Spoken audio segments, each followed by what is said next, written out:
نو زما عزیزانو د رمضان شریف په میاشت کې هر عبادت اسمان سره خبرې کوي.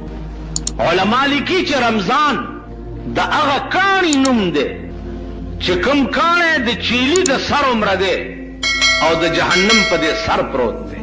سمندر په کال کې یو ځل په داسې موج کې راشي چې د ده اراده دای چې دا ټوله دنیا سیلاب کم.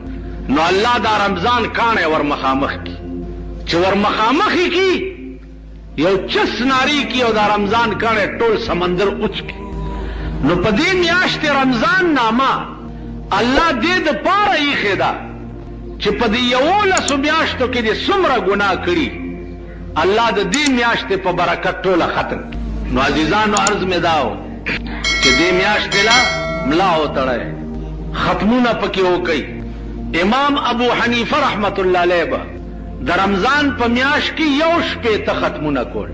1 شپېته یو ختم به په تراوو کې کولو، یو سپاره به ویل، او یو ثابت ختم به د شپې کولو، او یو ثابت ختم به د ورځې کول.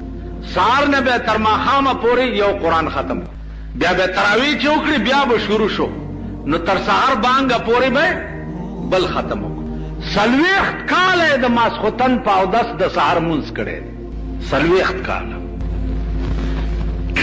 مونږ یو ختم هم نشو کول. هغه جماعت لټو چې چرته امریکنی انجن امام ولاړي او ګرسته وباسي، یو ختم نشو. عزیزانو ما 40 کاله ختمونه کړي. د یو شپې ختم ما کړی دی. 8 بجې ماسخوتن هم نیت وتړلو. زمونږ یو استاد و خدای دې غریق رحمت کی هغه پسې، او د شپې چې 3:30 بجې شوې نو ورپسې ولاړو. چې 3:30 بجې شوې نو والضحا ته ورسول پاو کم 10 سپارې په یو رکعت کې ویلې، ا باقی پاو په نورو رکعتونو کې ویل. نو عزیزانو عرض داو چې په دغه ورځو کې د قرآن ختم یو په تراوو کې ډېر ضروری دی. امام حنبل رحمت الله علیه خدای په خوب کې ولیدو. نو تپوس یې وکړو چې یا الله ته په څه شي ډېر خوشحالېږي، ته په څه خوشحالېږي؟ لکه اوس ما نه ته تپوس وکړي چې ملا صاحب ته په څه خوشحالېږي؟ مولیانو طبیعت خو درته معلوم دی چې دوی په څه ډېر خوشحالي که نه جي؟ نو داسې هر سړی د خپل شان مناسب په څه نه څه خو خوشحالي، خو بیا په دې نغدو که خیال وکړي هر سړی خوشحالي. نغدو زمونږ بیړه تباه کړه، زمونږ کورونه یې وران کړه، عمر له زمونږ کور جهنم کړو. عمر له د نغدو د پاره مونږ په ایس ګناه سرپه نه ده، په ایس ګناه د نغدو د پاره وګوره په دې ملک کې ګرځه. کم سړی چې پردی خویندې او پردی میندې او پردی لونه بل ته سپلای کوي د نغدو د پاره، دا خو عام شی دی. تاسو راشئ وګورئ نن د ملک د هوټلو ډک دی، ټول ملک هوټل شو. په دې هوټلو کې وګوره الکان سپلای کیږي د نغدو د پاره. هیروین چې د انسانیت دشمن شی دی هغه سپلای کیږي د نغدو د پاره. نو نن زمون عمر لکور چې د هغه جهنم شو، د جنت تمې مه کوئ، ما جنتونه نشته. زه چې په کومه زمانه کې اوسېږم نو ما ته د ځان نه واله تر خفه نه شئ تاسو پورې جنت منت نه ښکاري. یو لیونی ما ته راغلی ویل بجلیګر ملا ته یې ماله تبر ورسره و، تبر یې د صادر نه راوویست، ویل دا تبر ګورې په دې به دې کیمه کم، که دې د جنت نوم واغستی په دې تبر به دې کیمه کم. زه ویرېدم ما بیړی غرکشه چېرته خو لیونی دی رښتیا مې ونه ویل. ویل په دې تبر مې ټول جنتونه مات کړه، جنت نشته، او نه خلکو ته د جنت تقریر وکړي، او په دوزخ کې مې ښه سیخوالی دی، اور مې تازه کړی دی، خلک را تیاروه چې راځي. نو ماما جنتونه نشته. تاسو په ایمان یې وایي دی ځان ته وګورئ، مونږ د انسانیت دشمنان یو. مونږ یو محتاج چې وي محتاج او تا ته ودرېده، محتاج دی او تا ته ودرېده، او تا د هغه د احتیاج د لرې کولو د وس مطابق کوشش ونه کړو، ته به جنت ته ځې. روژه نیسه نو داسې به خر ته هم زه خوله وتړم ټوله ورځ به ګیا نه خوري.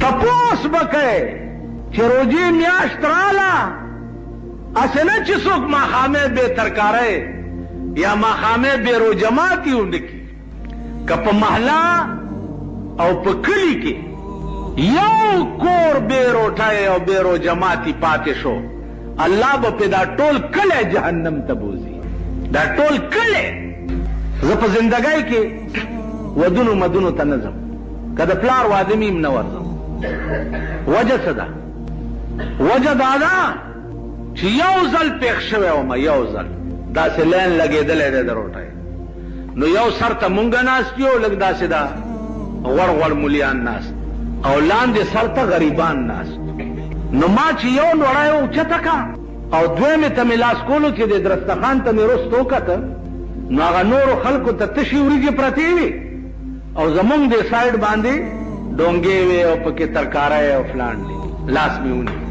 ولی جی نور سراؤڑو مالنا باروٹای ختم شو چی باروتو او وادو والا تا میوے چی ویتا سوجی سونو خورم اللہ دے دغا کوروان کچی دا تپکی ہو سے ستا خدای بیخ بنیاد دغا پلارو نکو باس چا کم خوار او غریبو ناستو پا یو درستخان اغیتا دی تشیوری جی خیوے او چی دا غور ناستو دیتا دی ڈونگو کی چرگانی خیوے تا خدای تباہ و برباد آغا ورز دا و نن ورز دی خار کیا خنزیرو سی چی پا مخراشی مخرا نواری پا 50 کالا کی ما دا کار کرے ہو بیا میں وے چرور او رکھوائے او دا ما خام تازان لسرکڑی چرگانی خیدی او پا مالت کے دے چا خود کے دلی پیتیم نشتا او نیولی دے رو جدا پا خدای بٹے پر خرسے چی مار پچنی وی دخل ترکاب دا کعبہ بہتر دا دخل ترکاب دا کعبہ بہتر دا چی سوک جوڑ کاندی ویران حرم دزڑ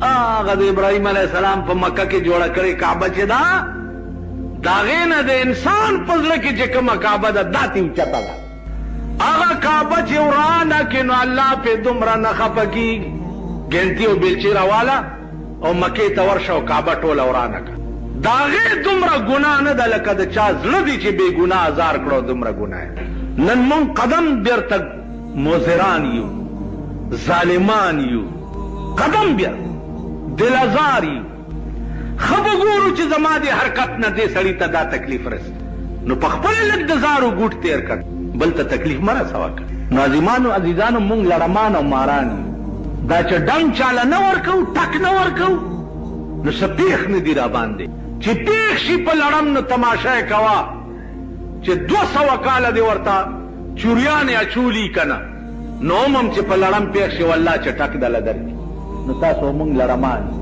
تا چی لگ در خیئی وسم نرسی نو روجی سرا سرا دی سیزونو تم سوچ کوئے دی تم فکر کوئے پٹ پٹ پتا لگوا پالاکاو گاونڈ کے چی اسے نا چی سوک چرتا بیرو جماعتی پاتی نہیں پٹ پٹ پتا لگا کنی دغا رو جبا بیا تا دا پارا زولنی وی او تب جہنم تروان کرے نو اللہ دی توفیق در کی مونگ نمخ کی چکم مسلمانان تیر شوی دی پا خدای قسم چی دا خپل خلینا بے اویستا و بل بے ورک خپل بے نهرش پتی رکڑا و بل بے ورک نهر از مونگا تاسو پا ایمان ہوئی زبردسی حکم چی زن نهرش پتی رکم زیتال در نو خصوص فراڈ و دوکا ام کنے زما جون ٹولا دوکا دا زما دا اسلام دا نوم اغسطل چی دی دا ٹولا دوکا دا اس بے نظیر ہم چگی ہوئی چی دا ملک بزے اسلامی مملکت جوڑو ما لکہ خدای و قرآن تا گورا پارام کینا بس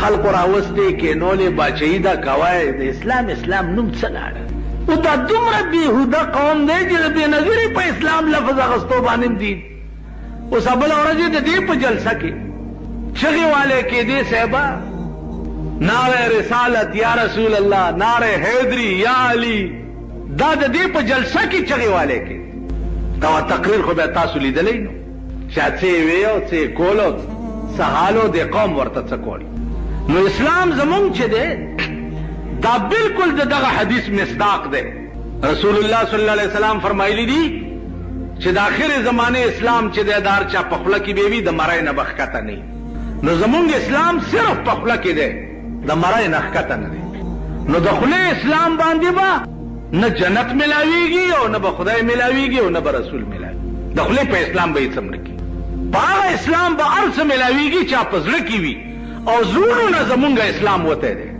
زمونږ زړونو کې اسلام نشته دا زه په دعوې سره وایم او که کوم یو لوی نه لوی میماندار او مسلمان او بزرگ او جنډه پې ولاړه ده وایي چې زما زړه کې اسلام دی ما سره دې خبرې وکړي اول ورته ځان ثابتوم چې زما اسلام په خوله کې دی پړه کې نه دی او بیا په ده ته ثابتوم چې پلانې کار دی وګوره پلانې کار دی دا نه چې په ځان جنډې ودرولې دي او خلق ته نه ګیر چاپېري او لاسونه یې صفوي د دوی ټول خوراک پلیت او مردار او حرام دی د جوارۍ پیسې په شکرانو کې دوی ته پیش کیږي د شرابو پیسې په شکرانو کې دوی ته پیش کیږي د هیروین پیسو زکات په شکرانه کې دوی ته پیش کیږي نو مونږ ټول مردار خواري مسله خدا ده چې د چا خېټه کې یو نوړی د حرامو پرته یي د هغه څلوېښت ورځې لمونځ نه کي یو نوړی او چې د چا ټوله خېټه د حرام وډکوي نو منځونه ماما نشته هغه د لیوني کار دی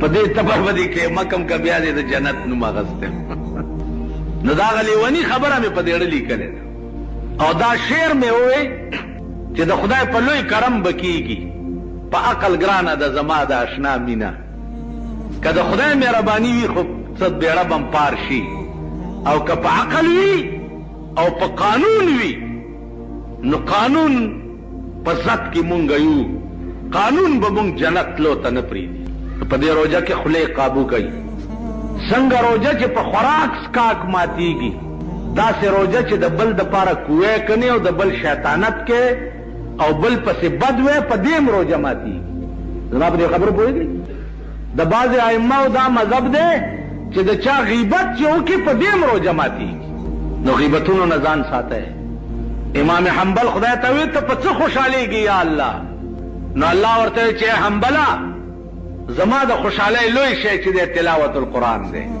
څوک چې قرآن ډېر لولي زه په ډېر خوشالېږم په دې روزه کې چې اوزګار یې ټوله ورځ قرآن لولئ الله دې توفیق درکړي باقي روزه په څه ماتېږي او په څه نه ماتېږي یو لویه خبره ده چې هغه دنیا په مصیبت گرفتاره ده او بل دا چې د روزې دا بعضې مسلې ګوره هر ملا پوهېږي نه هر چا نه تپوس هم مه کوئ دې دپاره خاص خلک او تپوس به د خاص خلقو نه کوي د علماء دیوبند دا فتوا ده او مولانا شبیر په دې کې مستقله رساله لیکلې ده چې په روزه کې سړی ستن وایي نو روزه پې نه ماتېږي ستنوال په مټ کې یا په پتون کې په دې روزه نه ماتېږي روزه په هر هغه شي ماتېږي چې هغه جوف د دماغو او جوف د خېټې ته معدې ته رسي په هغې روزه ماتېږي چې کوم هغه مستقر د جوف ته کوم شی نه رسي په هغې روزه نه ماتېږي د انجکشن دوایي په غوښه کې سرایت کوي او جوف د معدې ته هم نه رسي او جوف د دماغو ته هم نه رسي تاسو خیال راغلی نو انجکشن والو باندې روزه نه ماتېږي دنیا مولیان به درته وایي وایي دارو پکې دننه لاړه نو څنګه روزه ماته نه شو وایي وایه نشته او که ډېرې تنګولی دې مرۍ نه ونیسئ او په وله کې وغورځوئ وای ملا سے پکې نشته په آرام کېنه بنیادی خبره ما تاسو ته عرض کړه چې په هیڅ انجکشن روزه نه ماتېږي دا تحقیق چې علماء دیوبند کولو او دا فتوا یې ورکوله نو د دنیا ډاکټران او ماهرین یې راجمع کړي وو او دا ریسرچ یې وکړو چې د ستنې دارو کم ځای ته ځي نو هغه تحقیق نه بعد بیا فتوا ورکړه چې اوس په دې روزه نه ماتېږي د دیوبند علماو چرې جوګت نه دی ویشتی کته وای چې ستنې دارو دننه لاړه نو په روزه کې چې سړی ولامبي نو د ویښتو د بیخ کې سوری دی که نه دی د بدن د ویښتو بیخ کې سوري دي نو په دې سورو کې چې اوبه دننه بدن ته لاړې شي هم په کار دا دی چې روزه ماته شي سترګو کې دارو اچولو باندې روزه نه ماتېږي غوږ کې دارو اچولو باندې روزه ماتېږي ځکه د غوږ کنیکشن چې دی هغه د جوف د دماغو سره دی د سترګو کنیکشن ور سره نشته استنجا چې کوئ د لږ لوی او دسماتي ځای چې وینځئ نو ډېر به کولاو نه کښېنې که لاندې نه اوبه دننه لاړې نو د هغې تعلق هم جوف د معدې سره دی بیا هم پرې روزه ماتېږي خیال هم را بعضې سودایي غوندې سړی که نه بس خو لګیایي نو دې وجې نه دا د څه باتای شي دا اگر باتای دا اگر باته د ورځې بعضې دکانداران ځان ته لوګی کوي د دې دا لوګی چې سپېږمو کې لاړ شي په دې هم روژه ماتېږي ځکه چې د سپېږمو کې دارو اچولو سره هم روژه ماتېږي د دې تعلق هم جوف د دماغو سره دی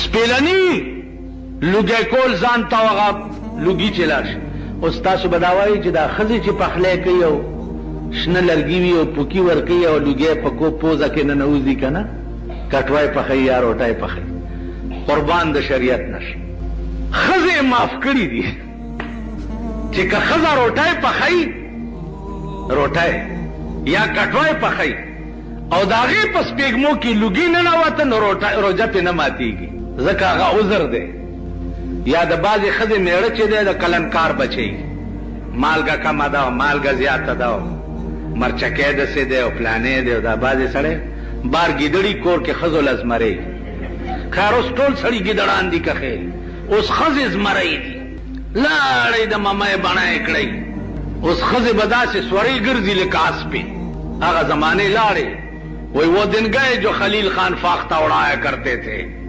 چې ښځو به ستا حکم منلو هغه زمانې لاړې کلو کې غرونو کې بعضې سړی ناړي دی مالګه کمه زیاته باندې جګړه کوي اسلام دا اجازت هم کړی دی چې د ماښامي په ټایم کې کټوای پخی ښځه نو هغې ته لږ سکل هم په ژبه روا دي خو بیا به یې زر توکي چې مالګه تې کمه زیاته نه شي سکل هم ورته روا دي تاسو خیال راغلی نو تکلیف مالا یطاق په اسلام کې نشته کم شی چې ستا د وس نه بار دی هغه اسلام پتا ضروری کړی نه دی یو سړی دی داسې بیمار شو 104 105 106 ټمپریچر دی او هغه ډاون کیږي نه بې د دوایانو نه اوس ملیان ورته وایي چې نه تر هغې به روژه نه ماتېږي تر څو ځمکه او اسمان پیژنې نو په ایمان یې وایه چې دی ځمکه او اسمان پیژندل پرېږدي نو دی به مړي که ژوندی به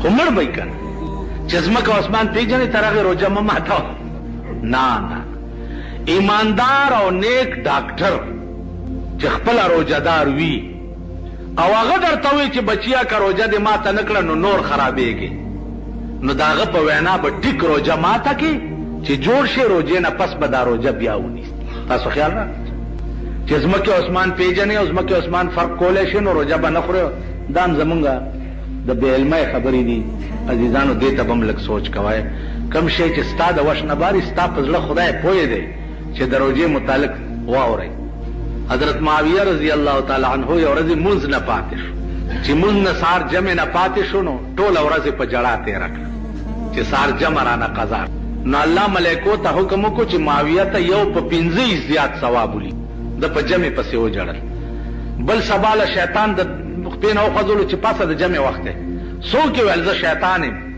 ویل پرون چېرته وی پرون ما وی چې ثواب در نه لاړ شي خدای درته 15 درجې زیات ولیکلو نو پاسه چې نن یې درته زیات ونه لیکي نو خدای د هر جمع هم تې قضا شوه او ثواب هم یو په 15 ورکړو نو خدای ستاسو زړه ته ګوري ظاهري عمل ته نه ګوري د رحمان د زړه د حال خپل یار ورته وایي چې دومره لیونی نه چې دا څومره ته چغې وهې هغه ورته د رحمان د زړه د حاله خدای خبر دی چې په زړه کې د یار د غمه څه دي ستا پړه کې چې د خدای د وجې څه شي که نه او خدای د پاره دې کومه مینه وي قسم په خدای چې ټوله روژه وخورې که نه هم به خدای اجر درکوي خو چې درد دې پړه کې وي عام طور باندې زمونږ په دې ملک کې که تاسو خیال وکئ بلکې نه زمونږ په ملک کې په تمام عرب ممالکو کې خاص طور باندې په مکه معظمه کې او په مدینه منوره کې 20 رکعاته تراویح بعض حضرات تی زمونږ په دې ملک یا نور ملکونو کې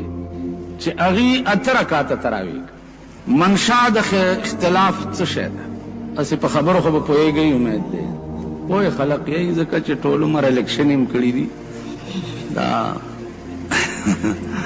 لیډر مزاج خلق چې په خبره ډېر ښه پوهېږي د جناب رسول الله صلی الله علیه وسلم نه تراویح په جمع باندې صرف 3 شپې منقول دي روایات د تراویح چې دي هغه د 8 رکعاتم شته او د 20 شته او د 40 شته لن درته وایم چې 3 شپې رسول الله صلی الله علیه وسلم تراویح صحابه او ته په جمع وکړي او په 4مه شپه صحابه په انتظار ناستو او حضور علیہ السلام ورته راونوت. سبا له صحابه تپوسو کو چې یا رسول الله مونږ خو بیګا انتظار کولو تاسو تراونوت. حضور علیہ السلام فرمایل چې کنن شپم زراوته وي نو دا تراوی به په تاسو فرض شوه، ځکه چې د پیغمبر دوام په یو عمل باندې دا موجب د فرضیت. نو زم بیگا ذکر او نوتم چې دا تراوی په تاسو سنت پاتی شي او فرض در باندې نشي. ما په خبره پوه شوي. بل خبره دا ده چې د حضور علیہ السلام دور خو په دې رنگ باندې تیر شي.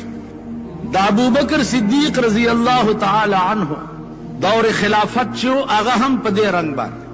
د عمر فاروق په دور کې چې روزه رااله نو صحابه ټول په مسجد نبوي کې جمع شو او عمر فاروق انتخاب د هغه امام وکړو چې چاته قرآن ډیر یاد، هغه د مخکې شي او 60 رکعاته تراوی دي.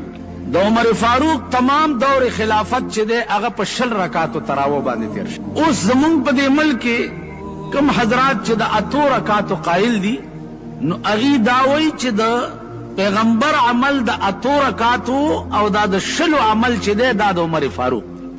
اوس عزیزانو دا علمی خبره ده چې قول او فعل د صحابي دا په باب د ما لا یوقلو کې محمول وي په سما باندې. صحابي چرې د ځانه کار نه کوي، چرې، ځکه چې صحابه ټول معیار د حق دي. دا نن چې تاسو د قرآن ختم وکړو یا قرآن ته د خدای کلام وایي یا ځان ته مسلمانان وایي، دا ټول د صحابه برکت. ځکه چې صحابه چې دا د پیغمبر نه برای راست اخذ کون کیو د دین، برای راست اخذ کون کیو د قرآن، برای راست اخذ کون کیو افعال اقوال اطوار د پیغمبر، دا برای راست. نو نن چې کومه نقشه د اسلام تاسو ګورئ او ستاسو په مخ کې پرته ده نو دا د صحابه وجه که دا ثابت شي چې صحابه هم په منځ کې خیانت کون کیو یا صحابه هم په منځ کې غدارانو، نو بیا تا او ما سره چې کوم اسلام دی د دې څه ګارنټي کېدی شي چې دا صحیح هغه اسلام دی چې کوم پیغمبر ویل کېدی شي. هلکه ما یو خبره وکړه او دا زما خبره چې دا تاسو ته د ارشاد نقل کړه، نو که زما خبره به صحیح اله ته تصور کې چې اول اعتماد به په دې ارشاد کې یا په دې امام صاحب دی کې، ٹھیک ده جی، په دې مولانا روح الامین به ته اعتماد کې چې دا دی چې څه وایي بجلیګر ملا هم دا ویلی دي، او که ته ووایې چې دا غدار دی نو زما خبرې څه ګارنټي شته چې دا به صحیح تاسو ته نقل کړي، کېدی شي د پکې د ځانه څه ګډوډ کړي. زما په خبره پوهېږي. که صحابه په منځ کې خائنان او غداران تصور کړی شي نو بیا ستا او زما منځ کې چې کوم اسلام پروت دی د دې هېڅ ګارنټي نشته چې دا همغه اسلام دی چې کوم د اسمان نه راغلی او جناب رسول الله صلی الله علیه وسلم دنیا ته پیش کړی. نو صحابه الصحابه كلهم عدول، صحابه چې دي دا ټول عادلان دي او صحابه معیار د حق دي. دا ما ویلي، دا زما خبره نه ده، دا د پیغمبر سردار کونین خبره ده. فرمایي چې اصحابي كالنجوم بأيهم اقتديتم اهتديتم، زما صحابه پسان د ستورو دي، هر یو پسین چې اقتدا وکړه دغه صحیح ده. تاسو خیال راکړئ. نو صحابه چې دي دا معیار د حق. زمونږ دا ایمان دی چې پیغمبر نه پاتې شوی دین صحابه، تابعین، تبع تابعین، ائمه مجتهدین، ائمه مفسرین، علماء کرام، دا همغه رنگ دی چې کوم اسمان نه نازلو نو صحیح تر مونږ پورې د دې خلقو په واسطې را رسېدل. نو اول به دا ایمان ګڼئ چې صحابه چې دي دا معیار د حق. ځان نه به د شیعګانو وروڼه نه جوړوئ. شیعه او زمونږ منځ کې څه اختلاف دی؟ شیعګان وایي چې د حضور نه رستو خلافت حق د حضرت علی او ابوبکر صدیق واغست، نو په دې زمونږ او د هغې جګړه ده. نو زما ورسره جګړه نه کوم، او زه ورته دا وایم چې تاسو په ایمان ووایئ چې کوم سړی په کور کې خپلې ښځې سره فیصله نشي کولی، خپل زوی سره نشي کولی، خپل لور سره نشي کولی، هغه دا حق لري چې نن نه 1400 کاله وروستو د صحابو فیصلې وکړي. هلکه خوار شي ستا ښځه یې رڼه ګډه ده ټوله ورځ بار ګرځي، پاغه باندې د صاحب قابو ناراضي او داغه سره فیصله نشي کوله. ته نن نسور لسو کال رستو لاړې د ابوبکر او د عمر او د عثمان او د علي فیصله تکه داغه د فیصله حق د چا دی؟ سردار کونین فرمای انما انا لکم مثل الوالد لولده. اے صحابه ز تاسو د پاره په مثال د پلارم لکه پلار چې د پاره د بچو. نو د زامنو منځ کې اختلاف چې دی داغه د فیصله حق د پلار زیات دی که د پردي سړي زیات دی؟ ٹھیک ده. صحابه منځ کې کڅ اختلاف پېښ شوی هم وو نو هغه حق د فیصله د جناب رسول الله صلی الله علیه وسلم دی. هغه حق د فیصله ستاسو زمانه دی. پاتې شو دا چې خلافت د حضور علیه الصلاۃ والسلام چرته یو ضعیف روایت هم نشته چې هغه دا ویلي چې ما نه رستو خلیفه به حضرت علی وي. چرته وصیت د پیغمبر نشته. پیغمبر دا شی په قوم پرېښو چې ما نه رستو قوم پوهېږه او انتخاب د امیر. تاسو خیال راغی د حضور وفات چې وشو قوم او صحابه ټول را جمع شو او انتخاب د امیر کولو. انتخاب د امیر ټولو په اتفاق سره د ابوبکر صدیق رضی الله تعالی عنہ. اوس هغه بیا څنګه امیر؟ هغه وروره داسې امیر نه و. مونږ دا خیال کړی دی چې راته ښکاري چې ابوبکر صدیق ټول مال حالو والو حضرت علي ته اډو څه پرېنښوه. ځکه مونږ خو په دې قهر د چنډه خرونه یو ډنډ کې ټغېږو که نه. مونږ خو دا خیال دی چې راته ښکاري چې دا د پاکستان خزانه وه دی چې پې وزیر شو د هر څه یوړه مونږ یې پرېښو په ډاګه. هلته خلافت د ابوبکر څنګه و؟ نن ته بیعت شو او مازیګر له څادرې په اوږه اچولې دي بازار ته. نو د روژې متعلق څه ضروري خبرې ستاسو په مخ کې عرض کول. عزیزانو 15 ارکان دي د اسلام چې هغه 15 ارکانو باندې د ټول اسلام دارومدار دی. په هغه 15 ارکانو کې یو رکن چې دی هغه روژه هم ده. او دا یاد لرئ چې هر یو شی دا فرض کیږي په حکم د پروردگار عالم باندې چې د کوم شي متعلق حکم د الله تعالی هغه شی فرض دی. د روژې متعلق هم قرآن کریم کې د الله حکم دی فمن شهد منکم الشهر فلیصمه. چا باندې چې د روژې میاشت راشي او د اهل د روژې وي نو د روژه ونیسي. نو د روژې میاشت را روانه ده.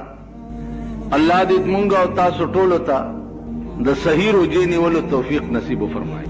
قرآن کریم کې الله عز اسمه ارشاد فرمایي چې یا ایها الذین آمنوا اے ایمان والاو کتب علیکم الصیام فرض کړل شوی د پتاسو باندې روژه کما کتب علی الذین من قبلکم لکه څنګه چې فرض شوی و په هغه کسانو باندې چې کم تاسو نه مخکې تیر شوي. کم قومونه چې تاسو نه مخکې تیر شوي دي نو روژه په هغې هم فرض وه یوازې په تاسو نه ده فرض. علما لیکي چې د روژه کې راز څه دی؟ آخر خدای پاک ته څه په لاس راځي چې د سحر نه واله تر ماښامه پورې خلق د لوږې او د تندې نه مړه کړي. ما په خبره پوهېږئ؟ ځکه چې الله ته پته ده چې کوم خلق روژه نیسي او کوم یې نه نیسي. نو چې ده ته پته ده چې دا خلق یې نیسي کمرې هم نیسي نو بیا ولې دا امتحان پہ باندې کوي؟ نو عزیزانو د امتحان دو وجه وي. یو وجه د امتحان دای چې ممتحن ته د مخکینی سړی پته نه نو امتحان پې وکړي. پته ورته نه چې دی په دې تعلیم کې قابل دی او که نه دی نو امتحان ورته کېږي پرچه لاس کې ورکړي چې بھئی دا مضمون ولیکه. نو د الله متعلق دا ویل چې ده ته پته نشته نو دا خو ناممکنه ده. ځکه چې الله د هر چا په سینه عالم دی او هغه ته پته ده او د هر چا قابلیت هم ورته معلوم دی. دغه سوال په هغه ځای هم واردېږي چې ابراهیم علیه السلام ته نمرود اور جوړ کو او دومره لوی اور و چې په شپږو میاشتو کې خو ایله تازه شوی و. اوس دې امتحان ته ګوره چې څه وخت کې نمرود دی دې اور ته ورچوي چې منې کېږي د خپلو خبرو نه او که دې اور ته دی اچو. ابراهیم علیه السلام ورته وفرمایل چې منې کېږم خو نه ورچوه. چې اور ته یې ور واچولو نو دغه وخت کې جبرائیل علیه السلام ورته راغی نو ورته وی چې وایا سه امداد درکم په ډېر لوی اور کې راوغورځېدې. نو ابراهیم علیه السلام ورته فرمایل چې نمرود څوک دی چې ما په اور کې واچي؟ چا چې اچولی مغه پوهېږي او امداد یې پوهېږي. نو یو بله د خوند خبره درته عرض کم. رسول الله صلی الله علیه وسلم چې معراج ته تلو نو د معراج په شپه باندې سدرة المنتهی کې جبرائیل ورته وایي چې دې ځای نه زه مخکې نشم تلی. نو رسول الله صلی الله علیه وسلم ورته فرمایل چې او جبرائیل یو بدل درنه عالم زما نیکه ابراهیم علیه السلام چې په اور کې نمرود اچولی نو تا ورته ویلي چې امداد درکم. ابراهیم دې وخت کې زما هغه ځای ته رسۍ کېږي چې ستا نه کېږي. نو زما نیکه درته وایي چې نه، چاته چې ستا رسۍ کېږي اما ګوري لګیا دی. نو نن وایه جبریل هغه ځای ته زه روان یم چې کوم ځای ته ته نشې رسېدی، نو که څه خدمت دي راته ووایه چې مخکې درته پیش کړم. نو ابراهیم علیه السلام ورته وفرمایل چې نمرود څوک دی چې ما په اور کې واچي؟ وی داسې بې اختیاره دې را ټوپ ولیکو. نو ابراهیم علیه السلام ورته وایي چې خبره دا ده چې دا د نمرود وس کار نه و، نه د نمرود کار دی چې دا څه ما سره کېږي لګیا دی. دا کولو والا بل دی، زما محبوب او معشوق دی، په دې خوشحالیږي چې زه اور کې وغورځېږم. نو چې زما معشوقه پې خوشحالیږي نو دا بې اختیاره مې ور ټوپ ځکه کوم. ډاکټر اقبال وایي بے خطر کود پڑا آتش نمرود میں عشق، عقل تھی محو تماشائے لب بام ابھی. د عقل تقاضا خدا وه چې دې اور ته ور ټوپ کم او که نه سوچ مې کولو، او د عشق تقاضا دا ده چې سوچونه به نه کې، بس وردانګې به. نو عزیزانو روجه چې ده الله ته څه په لاس ورځي. نو ما عرض دا وکړو چې د محبوب امتحان په سړي چې دی د هغې دوه صورته وي. یو صورت دا چې ده ته معلوم نه وي چې دی به په دې امتحان کې پاس شي او که پاس به نه شي، نو د خدای متعلق خدا خبره ناممکنه ده. یو صورت دا چې په هغې امتحان دې دپاره کوي چې نورې دنیا ته سبق شي چې تاسو هم بني آدم یئ او دعوه کوئ د دې خبرې چې موږ د خدای عاشقان یو. نو تاسو هم انسانان یئ او ابراهیم علیه السلام هم انسان و. هغه هم دعوه د عشق کوله، بې اختیاره اور ته ټوپ کړو. هغه هم دعوه د عشق کوله، د زوی په مری چاړه کېښوه چې زما خدای ویلي چې زوی حلال که نو بسم الله الله اکبر. نو د ده د عشق دنیا ته ښودو چې سبا ته دا ونه وایې چې یا الله ما تا دپاره دا کړي او ما دا کړي او ما دا کړي. نو زه به درته سیمپل پیش کم چې ما دپاره کولو والا چې و هغه دا و لکه ابراهیم علیه السلام. ما په کال کې یو ځل په تا روژه راوستې وه، نو هم ټوپونه دې وان غرق شو. نن خو ډېره ګرمي ده، نن وږی ډېرې ما، نن تږی ډېرې ما. په دې روژه کې یو دا خبرې ګورئ، نن مې پېشمنۍ نه دی کړی او نن مې چې چای نه دي څکلي اوده پاتې شوم او بانګ یې را باندې وویو. ټوله ورځ که تاسو خیال وکړئ مونږ دا خبرې کوو، دا به نه وی. په خدای قسم چې دا روژه چې فرض شوه نو په هغه وخت کې غوښې چرته وي، دا سبزیانې چې دا تاسو نن خورئ دا چرته وي. یو کدو به هغه به هم ډېر په مشکله پیدا کړي، او چې پیدا به شو نو رسول الله صلی الله علیه وسلم کدو لګیا دی پرې کوي، نری نری پرې کوي. جی دومره نری ولې پرې کوئ؟ وایي دومره نری ځکه پرې کوم چې یوازې زه نه یم، چې لږه ښوروا پکې وکړو چې د ګاونډیانو ته هم لږه لږه ور. د رسول الله صلی الله علیه وسلم ترکاري به چې وه نو هغه به چې پاو شی و نو پکې دړی اوبه به وي. تالی چې و د هغه د لرګي جوړو، نو هغه یو تالی دومره لوی و چې څلورو کسو به اوچتولو.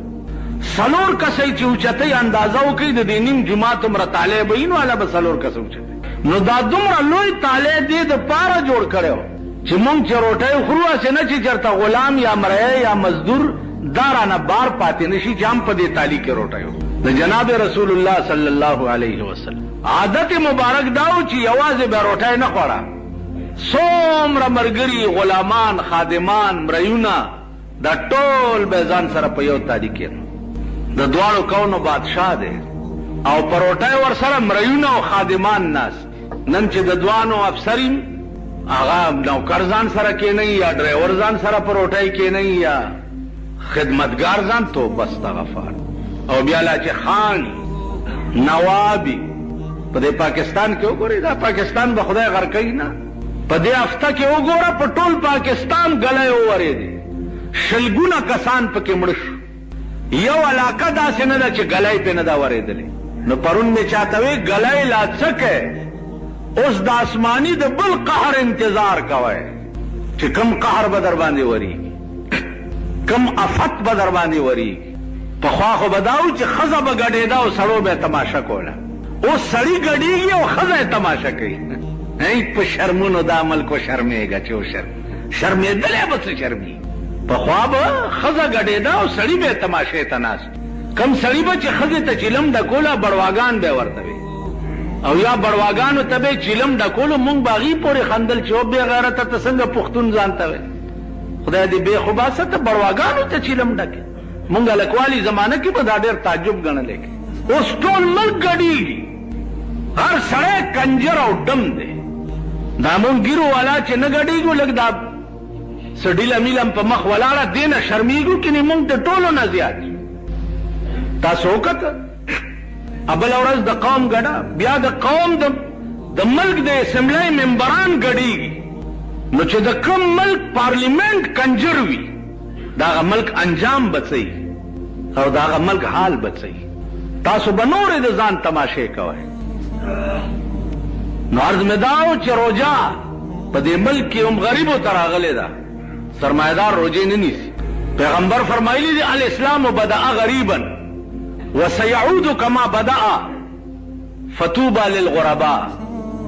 اسلام په ابتدا کې یو ناشنا شی و، چا نه پیژندو، او زر دی چې بیا به ناشنا شي، څوک به نه پیژني. فتوبى للغرباء، خوشحالی دی وی د غریبانو خلقو د پاره. خو زه د پاکستان غریبان هم چې دی په دې حدیث لاندې نه ګڼم. پاکستان غریبان دي، خدای په خړ سیلاب یوړي. څومره ډمتوب او کنجرتوب چې نن د غریب په دماغ کې دی، دومره د سرمایه‌دارو نه دی. تاسو ورشئ کابل ته مازدیګر ټایم کې وګورئ، کل هم به پکې دا د غریبان او سټمارې او د شاخه تاخه زامن دا به ګورئ، د ورځې به پالشونه کوي، د ورځې به مزدورۍ کوي، او مازدیګر کې به سینما کې ګورئ. نو عرض مې دا و عزیزان چې دا قوم د قوم زما په دې سترګو سترګو کې کېږي چې صافت لاندې به راځي. اوس په دې به خدای عالمي چې صافت به پې نازلې. بار تقدیر روژه الله فرض کړې دې دپاره ده چې دنیا ته وښیي، بیا خاص کر ملایکو ته وښیي چې تاسو وګورئ، دا تاسو ویلیو چې بني آدم مه پیدا کوه. دوی به څه چل کوي؟ پردی وینې به تویئ، پردی کورونه به ورانئ. مونږ ډېر یو ستا عبادت دپاره. اوس وګورئ زما په بندګانو زما امتحان دی، سهار نه تر ماښامه پورې 14 ګنټې ما دپاره لوږه او تنده تېروي که نه تېروي. نو ستاسو په روژه باندې به الله د ټول کائنات په ملایکو کې فخر کوي، په تاسو به فخر کوي.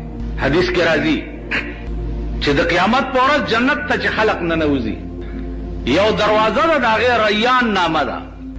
ریان دروازه به خاص کر روجهدارو ته آواز کوي چې تاسو زما په دې لار جنت ته ننوځئ. نو زما عزیزانو په دې نعمتونو کې چې دا د شپې تاسو خوړلي او دومره وخورئ چې بیا بل ماښام له مو مړه نه کېږي. ملایانې د شپې وګورئ د دې پیوالاو په دوکانونو باندې لوښي ورته